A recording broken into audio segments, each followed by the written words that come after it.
The Sports Hub is meant to be the centre of sports in Singapore. But what will that look like after national sports agency sportsg takes over the facility's ownership and management on December 9th? In a ministerial statement in response to 25 parliamentary questions, Culture, Community and Youth Minister Edwin Tong says an overarching consideration is to make the Sports Hub more accessible to more Singaporeans, envisioning it as a community icon. For instance, as part of our Unleash the Raw National project, children who have joined our new ActiveSG football academies can also participate in the year-end football tournament at the National Stadium. We're also working with MOE to host even more national school games, such as the track and field, netball, rugby competitions, as well as the Singapore Youth Festival performances, or even some sports days for schools at the Sports Hub. The plans for National Day Parade for the next few years are not out yet, but regardless, the Sports Hub will be a place where all of us, both young and old, will be able to build treasured memories and meaningful shared experiences.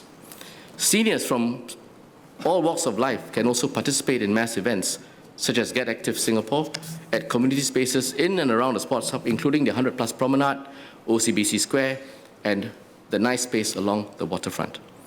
We also hope to see the return of the casual stroller or jogger to the stadium by enhancing access to the stadium.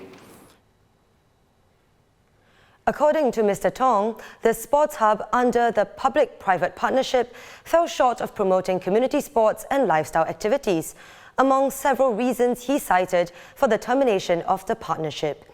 And while these community events are unlikely to yield any commercial return compared with the international spectacles held at the Sports Hub, he says there's an intrinsic social value in realizing a young athlete's aspiration to play in the national stadium or having seniors take part in activities at the iconic stadium grounds.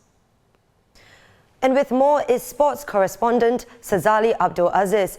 Thanks for joining us, Sazali. So with such a big push to bring more community activities to the Sports Hub, what do you think it spells for local sports, both at the grassroots and professional levels? I think certainly there's a lot of excitement on both sides. It's been less than 2 months since the announcement, but we've already seen a youth competition, the FC Bayern Youth Cup held at the National Stadium 2 weeks ago. About 1,500 spectators, comprising families and friends, attended the two-day event, which took place right after Liverpool played Crystal Palace, by the way. So that's the kind of grassroots event that the government aims to inspire the community with through sport. You can imagine what it must be like for a 13-year-old budding footballer to play on the same field Mo Salah did the night before, for example. So there was no specific announcement related to professional sport, but Mr. Edwin Tong did mention how various elite sports can benefit from the flexibility offered by the government running the Sports Hub. Something that comes to mind maybe could be the Lion City Sailors having their home games in the Asian Champions League at the National Stadium instead of Bishan Stadium or Jalan Besar Stadium, which are 8 to 10 times smaller. So yeah, we could see a lot of changes.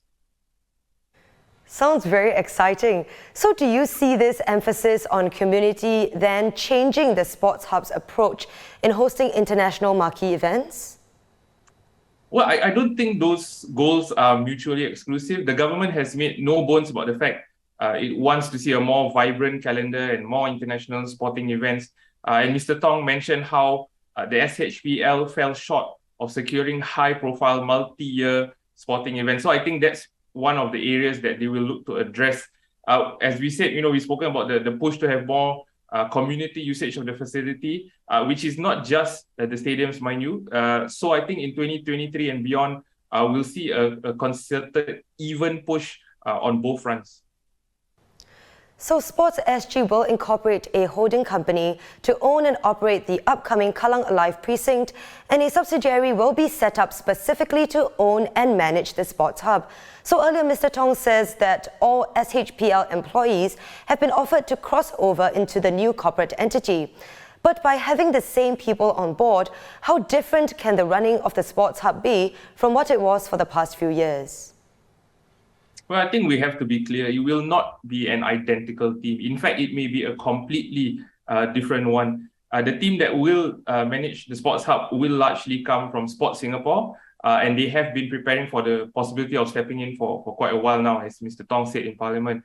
What the government has committed to is that current SHPL employers will be offered the chance to port over, although the government has not provided any further details on whether they will take up this option at all. They might not.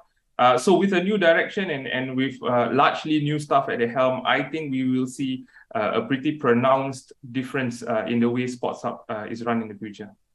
Thanks for watching. Be sure to subscribe to the channel. And hit the bell icon to be notified of new videos.